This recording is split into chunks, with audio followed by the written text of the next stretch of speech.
नमस्कार। विभाग विनोद में मैं संगरोध आज फिर आपके सामने हाजिर हूँ।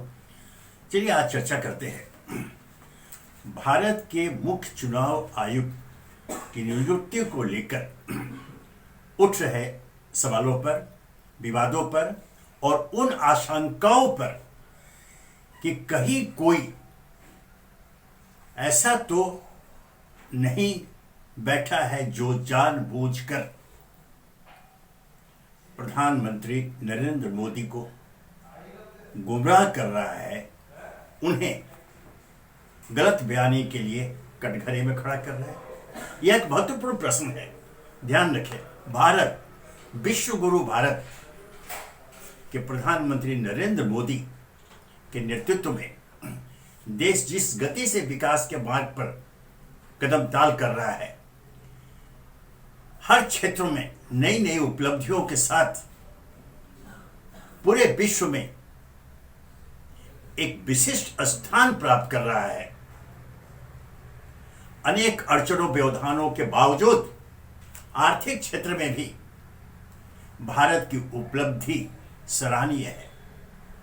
यह ठीक है, महंगाई बेरोजगारी को लेकर सवाल उठ रहे हैं, लेकिन यह एक ऐसा मुद्दा है जिसके कारणों की पड़ताल के लिए हमारे समीक्षक तत्परता पूर्वक काम कर रहे हैं और स्थिति सामने आएगी। लेकिन बार बार जो यह हो जाता है कि प्रधानमंत्री के मुख से कुछ ऐसी बातें, ऐसे बयान दिलवा दिए जाते हैं जिससे उनकी छवि खराब होती है, विद्रूप होती है और उनकी जानकारी पर सवालिया निशान लगते हैं। मैं यहां एक बात बता देना चाहता हूं, आप सबको संज्ञान में भी होगा कि प्रधानमंत्री, देश के प्रधानमंत्री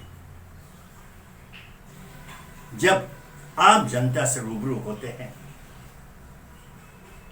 तो उनके लिए आप भाषण कहिए या उन शब्दों का चयन कहिए, प्रधानमंत्री कार्यालय या उनके निजी सलाहकार किया करते हैं, जिसे प्रधानमंत्री सार्वजनिक मंच से बोलते हैं। कई बार उनके शब्दों को लेकर, उनकी जानकारी को लेकर अत्यंत ही हास्यास्पद स्थितियां पैदा हुई हैं। ध्यान है, पूर्व में जब उन्होंने कहा था, अपनी उपलब्धियों की चर्चा करते करते, अपने कार्यकाल की उपलब्धियों की चर्चा करते करते उन्होंने यह कह दिया था, बिहार के दरभंगा में एम्स की स्थापना की गई। मजाक शुरू हो गया।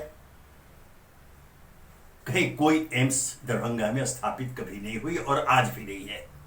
इसे लेकर व्यंग्य चित्रकारों ने भी मजाक उड़ाया, लोगों को मिट्टी खोदते दिखाया, पूछा क्या कर रहे हो, तो एम्स ढूंढ रहा हो, जमीन के ऊपर तो नहीं है, शायद जमीन के नीचे हो। इस तरह से प्रधानमंत्री को कटघरे में खड़ा किया जाता है, उनके द्वारा गलत बयानी करवाकर। यहां स्पष्ट है कि यह जानकारी जो है उन्हें उनके सलाहकारों द्वारा दी गई, उनके यह संज्ञान में लाया गया दरभंगा में एम्स है और उनके कार्यकाल में बना, प्रधानमंत्री ने खुद नहीं किया।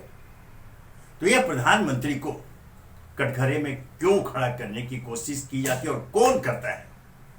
इसी प्रकार उन्होंने ध्यान रखिए, अभी पिछले ही दिन मध्य प्रदेश में रानी दुर्गावती रेलवे स्टेशन की चर्चा कह दिया कि इसकी चारों तरफ प्रशंसा हो रही है, लोग बात कर रहे हैं। तब भी यह मजाक उड़ाया गया, चूंकि रानी दुर्गावती रेलवे स्टेशन मध्य प्रदेश के, देश के किसी भी कोने में नहीं है, कहीं भी नहीं है। तो इस तरह से प्रधानमंत्री के मुंह से ऐसी बातें कहलवा कर बार बार उनके ज्ञान को लेकर उपहास का मौका उनके आलोचकों को क्यों दिया जाता है और यह कौन कराता है? क्या प्रधानमंत्री कार्यालय में या उनके निजी सलाहकारों के बीच कहीं कोई खलनायक मौजूद है जो बड़ी चतुराई से प्रधानमंत्री की छवि को विद्रूप करने की साजिश को अंजाम देता है या दे रहा है?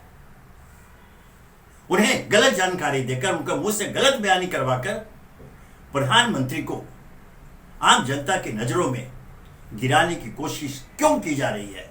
यहां मैं फिर दोहरा दूं कि भारत की हालिया उपलब्धियां हर क्षेत्र में, क्या विज्ञान का क्षेत्र हो, क्या कृषि का क्षेत्र हो, क्या शिक्षा का क्या क्षेत्र हो, क्या स्वास्थ्य का क्षेत्र हो, हर क्षेत्र में उसको उल्लेखनीय उपलब्धियां है। सारा संसार उसकी प्रशंसा कर रहा है। प्रधानमंत्री मोदी के नेतृत्व की प्रशंसा कर रहा है, उनके समर्पण की प्रशंसा करता है, उनकी प्रतिबद्धता की प्रशंसा करता है। इसके बावजूद ऐसी घटनाएं क्यों हो रही है? कौन करवा रहा है? फिर दोहरा दो, क्या कहीं कोई खलनायक उनके आसपास मौजूद है? इसकी पहचान जरूरी है, अन्यथा एक दिन ऐसा आ सकता है जब कोई बड़ा विस्फोट हो जाए। इस पर तत्काल प्रधानमंत्री कार्यालय को संज्ञान लेना चाहिए। और यह दो घटनाएं इसके बाद अभी हालिया अभी पिछले दिन भारत के मुख्य सूचना आयुक्त को नियुक्ति को लेकर भी कुछ ऐसी बातें हो गई।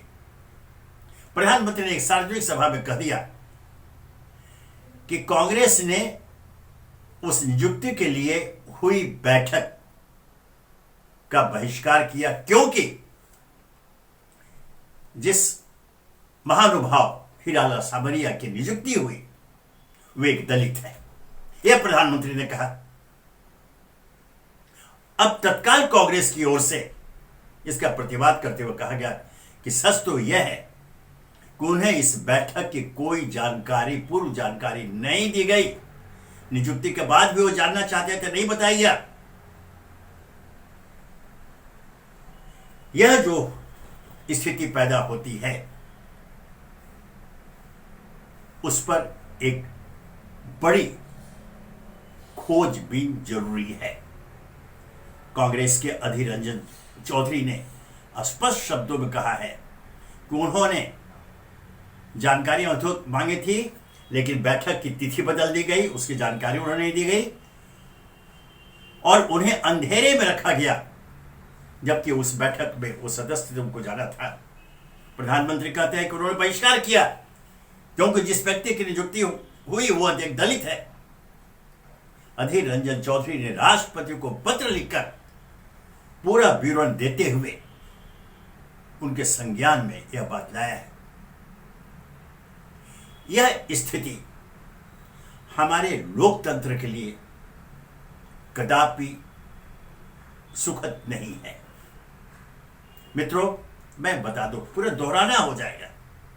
यह ठीक है कि जिस तरह से नरेंद्र मोदी भारतीय जनता पार्टी की पसंद के बाद प्रधानमंत्री देश के बने और जिस तरह से भारत की एक नई छवि का निर्माण हुआ, कहा जाने लगा कि नया भारत है, सही है। तेज गति से हर क्षेत्रों में हमने उपलब्धियों के झंडे गाड़े, पाताल से लेकर धरती से लेकर आकाश तक, अंतरिक्ष तक हम पहुंच गए, अपनी उपलब्धियों के झंडे गाड़े हैं, अपनी सफलताओं से पूरे विश्व को परिचय कराया है। पूरा विश्व हमें प्रशंसा की दृष्टि से देखता है। कोई आश्चर्य नहीं कि जिस विश्व गुरु के पद का आकांक्षी भारत है वह अलिखित रूप से ही सही वह भारत को प्राप्त हो चुका है, क्योंकि अब वह पूरे संसार के लिए एक आदर्श मार्गदर्शक की भूमिका में है।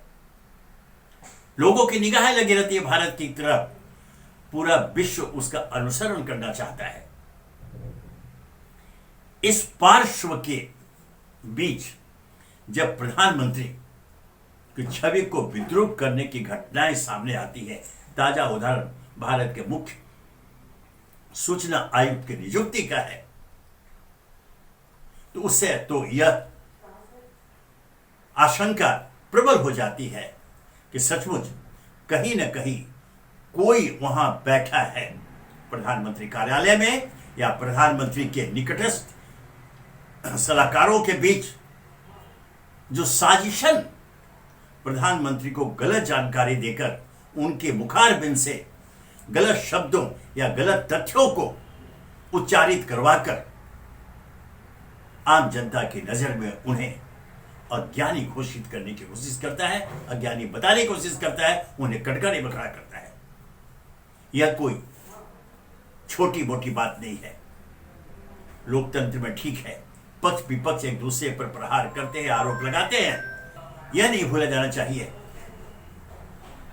कि भारत की जो उपलब्धियां, उससे भारत विरोधी कुछ देश ईर्ष्या करने लगे हैं, बल्कि षड्यंत्र कर रहे हैं, साजिशें रच रहे हैं पूरे भारत की छवि को खराब करने के लिए। और यह कब होगा? जब वे प्रधानमंत्री की छवि को विद्रूप करेंगे। क्योंकि अब यह स्थापित हो चुका है कि आज का नया भारत नरेंद्र मोदी के नेतृत्व में ही आगे बढ़ रहा है, और यह उनकी कल्पना, उनकी तत्परता, उनका समर्पण, उनकी सोच, उनकी कल्पना है, जिसका अनुसरण कर भारत आज विश्व गुरु के पद पर सबसे बड़ा दावेदार है। ऐसे में इस तरह की घटनाएं, जो ताजा घटना भारत के मुख्य सूचना आयुक्त की नियुक्ति का है, उसे लेकर जो संभ्रम पैदा हुआ है, उसका निराकरण आवश्यक है। चूंकि घटना ताजा है, अभी उस पर चर्चा हो रही है, मीडिया में काफी चर्चा चल रही है, इस पर वाद विवाद भी हो रहा है। सत्ता पक्ष की ओर से जो बातें कही जा रही है, जो स्वयं प्रधानमंत्री ने जो बातें कही, उसे लेकर विपक्ष की ओर से, विशेषकर कांग्रेस की ओर से जो प्रहार किए जा रहे हैं, या उन तथ्यों को झूठा बताया जा रहा है, काल्पनिक बताया जा रहा है, इसकी पूरी जांच पड़ताल कर आम जनता को अर्थात देश को सच्चाई से अवगत कराने की जिम्मेदारी सरकार की है। क्योंकि इस पूरे मामले में पक्ष विपक्ष का मामला नहीं बनता है, स्वयं प्रधानमंत्री नरेंद्र मोदी की छवि को कटघरे में खड़े करने की कोशिश की जा रही है। इसे स्वीकार नहीं किया जा सकता, बल्कि अगर बहुत ही कटु शब्दों में कहा जाए तो इसे बर्दाश्त नहीं किया जा सकता। क्या जो भारत विरोधी देश है, जो भारत की उपलब्धि है, उसके विकास को लेकर साजिशें रचते रहते हैं भारत के खिलाफ, क्या हमारा वह वर्ग जो उनके साथ मिलकर साजिश रच रहा है कि प्रधानमंत्री की छवि को विद्रूप कर पूरे भारत की छवि को खराब किया जाए? प्रधानमंत्री को बार बार अज्ञानी बताने की कोशिश की जाती है, लेकिन अब वही सवाल कि ऐसा अवसर विपक्ष को कौन देता है? कुछ उदाहरण जो मैंने अभी बताए, दरभंगा मेडिकल कॉलेज के का मामला हो, या फिर रानी दुर्गावती रेलवे स्टेशन का मामला हो, या अनेक ऐसे जो बार बार उसे दोहराने में भी अच्छा नहीं लगता। कई बार ऐसे अवसर आए हैं जब प्रधानमंत्री की जानकारी को लेकर उन्हें और देश को और भारत सरकार को कटघरे में खड़ा किया गया। यह यूं ही नहीं हो सकता। फिर दोहरा रहा हूं, प्रधानमंत्री स्वयं से अपनी पहल पर इन सब बातों को नहीं कहते। उन्हें भाषण लिख कर दिया जाता है, उन्हें जानकारी मौखिक रूप से दी जाती है, उन्हें बताया जाता है, जिसे वे सार्वजनिक मंचों से उजागर करते हैं। अर्थात यह तो स्पष्ट है